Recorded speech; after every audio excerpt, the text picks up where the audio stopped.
जय हिंद साथियों, आप सभी का स्वागत है प्रगति इन लाइफ में, जो कि लेकर आए हैं बिहार दरोगा मेंस के लिए जो प्रैक्टिस सेट चल रहा है। अगर मेरे चैनल पर पहली बार है तो प्लीज़ चैनल को सब्सक्राइब कर लीजिए और साथ बेल घंटी को प्रेस कर दीजिए, जो कि बिहार दरोगा मेंस के लिए ये प्रैक्टिस सेट चल रहा है। चलिए स्टार्ट करते हैं कि थर्मोमीटर में आमतौर पर पारद का प्रयोग किया जाता है, क्यों? थर्मोमीटर में आमतौर पर जो पारद का प्रयोग किया जाता है, क्योंकि इसमें क्या होता है? तो इसका सही आंसर है ऑप्शन नंबर सी, उच्च चालकता होती है, जो है उच्च चालकता, जिसके कारण थर्मोमीटर में आमतौर पर पारद का प्रयोग किया जाता है। नेक्स्ट देखते हैं कि अशुद्धियों के कारण जो है द्रव का क्वथनांक क्या होता है। अशुद्धियों के कारण जो है द्रव का क्वथनांक क्या होता है? ये जो पानी है उसमें अशुद्धि मिलाने से द्रव का क्वथनांक क्या होता है? तो इसका सही आंसर ऑप्शन नंबर ए, बढ़ जाता है। अशुद्धि मिलाने से जो है द्रव का क्वथनांक बढ़ जाता है और गलनांक जो है घट जाता है। गलनांक जो है अशुद्धि मिलाने पर द्रव का गलनांक घट जाता है। चलिए नेक्स्ट देखते हैं कि एक स्वस्थ मनुष्य के लिए शरीर का ताप कितना होना चाहिए। एक स्वस्थ मनुष्य के लिए एक शरीर का ताप कितना होना चाहिए? तो इसका सही answer option number A, 37 degree Celsius. ये जो है 37 डिग्री सेल्सियस है और केल्विन में जो है 310 केल्विन होना चाहिए। ये जो है 310 केल्विन होना चाहिए और फ़ारेनहाइट में जो है 96.8 होना चाहिए, 89। ये फ़ारेनहाइट में है, ये केल्विन में है और ये सेल्सियस में है।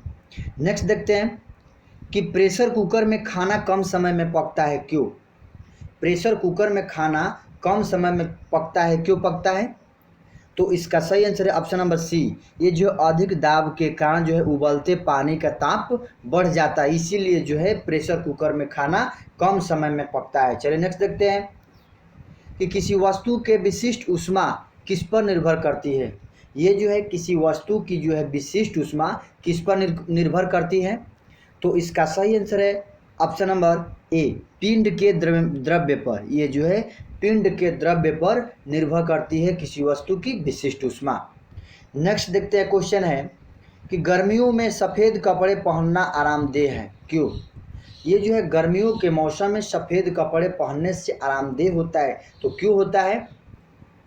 तो इसका सही आंसर है ऑप्शन नंबर ए, ये जो है अपने ऊपर पड़ने वाली सभी ऊष्मा को परावर्तित कर देती है, ये रिटर्न कर देती है, इसी के कारण जो है गर्मियों में सफ़ेद कपड़े पहनना आरामदेह होता है।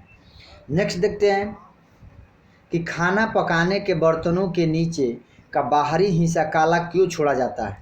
ये जो है खाना पकाने के बर्तनों के नीचे का बाहरी हिस्सा काला क्यों छोड़ा जाता है? तो इसका सही आंसर है ऑप्शन नंबर डी, ये जो है काली सतह ऊष्मा की अच्छी अवशोषक होती है। ये जो है ऊष्मा को अच्छा ग्रहण करती है, इसलिए जो है बर्तनों के नीचे बाहर जो है काले हिस्सा छोड़ दिया जाता है। नेक्स्ट देखते हैं कि एक श्वेत और चिकनी सतह कैसी होती है। देखिए, बताना है कि एक श्वेत और चिकनी सतह कैसी होती है। तो इसका सही आंसर है ऑप्शन नंबर सी, ताप की खराब अवशोषक तथा अच्छी परावर्तक होती है। ये जो है एक श्वेत और चिकनी सतह क्या होती है? तो जो ताप के खराब अवशोषक, ये ताप को अवशोष नहीं करती हैं और अच्छी परावर्तक होती है। नेक्स्ट देखते हैं कि निम्न में से कौन सा कथन सही नहीं है। बताना है कि इसमें कौन सा कथन सही नहीं है कि एयर कंडीशनर और एयर कूलर दोनों तापक्रम नियंत्रित करते हैं।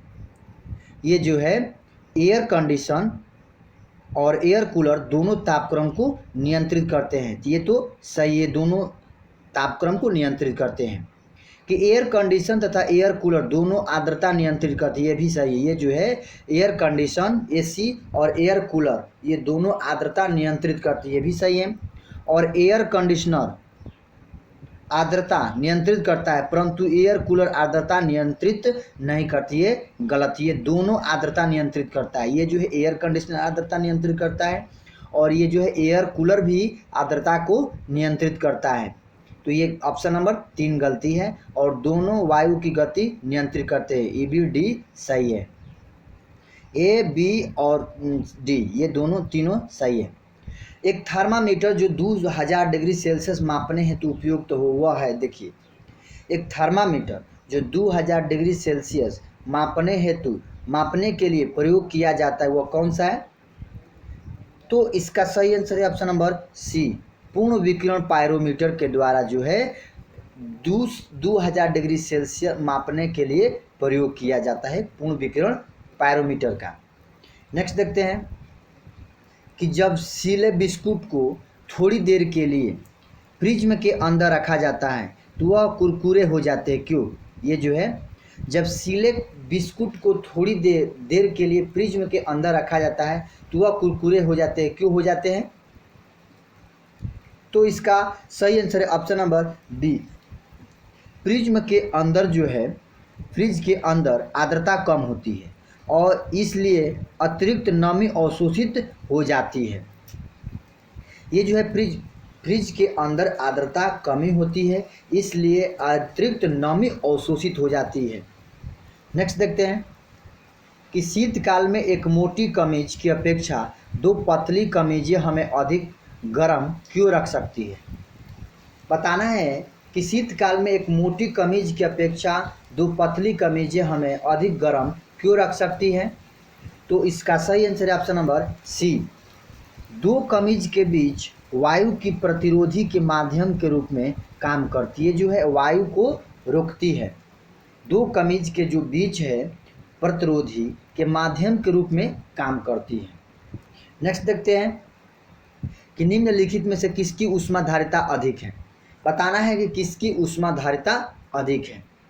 तो इसका सही आंसर है ऑप्शन नंबर बी, ये जो है जल की विशिष्ट ऊष्माधारिता अधिक है। चलिए नेक्स्ट क्वेश्चन देखते हैं। ये जो है जल की विशिष्ट ऊष्मा 4200 जूल पर किलो कैलोरी पर ग्राम होता है। चलिए नेक्स्ट देखते हैं कि यदि किसी स्थान के तापमान में सहसा वृद्धि होती है तो अपेक्षाकृत आर्द्रता क्या होती है? देखिए, यदि किसी स्थान के तापमान में वृद्धि होती है तो उसके अपेक्षित आर्द्रता क्या होती है? तो इसका सही आंसर ऑप्शन नंबर बी, घट जाती है। ये जो है जब तापमान में वृद्धि होती है तो आर्द्रता घट जाती है। नेक्स्ट देखते हैं कि सेल्सियस में माप का कौन सा तापक्रम 300 केल्विन के बराबर है?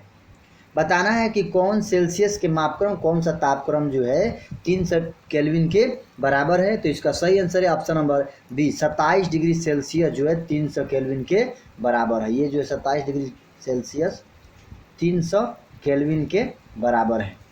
चलिए नेक्स्ट देखते हैं कि बिना किसी ताप परिवर्तन के, ये जो है बिना किसी ताप परिवर्तन के किसी पदार्थ को द्रव से गैस में परिवर्तित करने के लिए अपेक्षित ऊष्मा को किसकी गुप्त ऊष्मा कहा जाता है? तो बताना है कि पदार्थ को द्रव से गैस में परिवर्तन की कौन सी गुप्त ऊष्मा है? द्रव से गैस में परिवर्तन होना क्या कहलाता है? तो इसका सही आंसर है ऑप्शन नंबर ए, वाष्पन। ये जो है द्रव से गैस में बदलना जो वाष्पन कहलाता है। ऑप्शन नंबर ए सही है। चलिए नेक्स्ट देखते हैं कि ब्लैक बॉडी किसकी विकिरण को अवशोषित कर सकती है? जो है ब्लैक बॉडी किसकी विकिरण को अवशोषित कर सकती है? तो इसका सही आंसर है ऑप्शन नंबर सी, केवल उच्च तरंग दैर्घ्य के। ये जो है केवल उच्च तरंग दैर्घ्य के विकिरण को अवशोषित करती है। चलिए नेक्स्ट देखते हैं कि शीत ऋतु के दिनों में हम मौसम किस प्रकार के होने का ज़्यादा ठंड महसूस करते हैं? बताना है कि शीत ऋतु के दिनों में हम मौसम किस प्रकार के होने का ज़्यादा ठंड महसूस करते हैं? तो इसका सही आंसर है ऑप्शन नंबर ए, साफ मौसम होने के ठंडा महसूस करता है। ऑप्शन नंबर ए सही है। निम्नलिखित में से कौन सा कथन सही? बताना है कि इसमें कौन सा कथन सही है। निरपेक्ष आर्द्रता को वायु के प्रति घन मीटर में ग्राम से व्यक्त किया जा सकती है, ये गलत है। प्रति 165 मीटर की ऊंचाई के साथ ताप में 1 डिग्री सेल्सियस की वृद्धि हो जाती है, ये भी गलत है। वृद्धि नहीं होती है। वायु के ताप में बढ़ोतरी से वायु की नमी धारण करने की क्षमता कम हो जाती है। ऑप्शन नंबर ये जो बी है, प्रति 165 मीटर की ऊंचाई के साथ तापमान में 1 डिग्री सेल्सियस की वृद्धि होती है। ऑप्शन नंबर बी सही है इसका। ऑप्शन नंबर सी और डी, ये ए, सी और डी ये तीनों गलत है। ऑप्शन नंबर बी सही है। चलिए नेक्स्ट देखते हैं कि बताना है कि बर्फ को बुरादे में क्यों किया जाता है?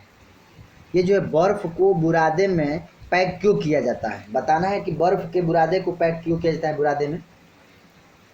तो इसका सही आंसर है option number C. Option number C जो है बुरादा उष्मा का कुचालक होता है। ये जो है बुरादा है उष्मा का कुचालक होता है, इसलिए बर्फ़ को बुरादे में पैक किया जाता है। नेक्स्ट देखते हैं कि मिट्टी के घड़े में निम्न में से किस क्रिया के कारण जल ठंडा रहता है? बताना है कि मिट्टी के जो घड़े हैं उसमें पानी ठंडा रहता है, किस कारण से रहता है ठंडा? तो इसका सही आंसर है ऑप्शन नंबर बी, वाष्पीकरण के कारण जो है मिट्टी के घड़े में पानी ठंडा रहता है। चलिए नेक्स्ट देखते हैं कि शीतकाल की दर किस पर निर्भर करती है? शीतलन की जो दर है किस पर निर्भर करती है? तो इसका सही आंसर है ऑप्शन नंबर ए, बॉडी और उसके आसपास की चीज़ों के बीच तापमान में अंतर। ऑप्शन नंबर ए सही। चलिए नेक्स्ट देखते हैं कि गैसों के दो विशिष्ट ताप उसके द्वारा संबंधित है। बताना है कि गैसों के दो विशिष्ट ताप किसके द्वारा संबंधित है? तो ऑप्शन नंबर ए सही है। ये जो ऑप्शन नंबर ए सही है। चलिए नेक्स्ट देखते हैं कि पसीना शरीर को ठंडा करता है, क्यों? ये जो है पसीना शरीर को ठंडा करता है, क्यों करता है?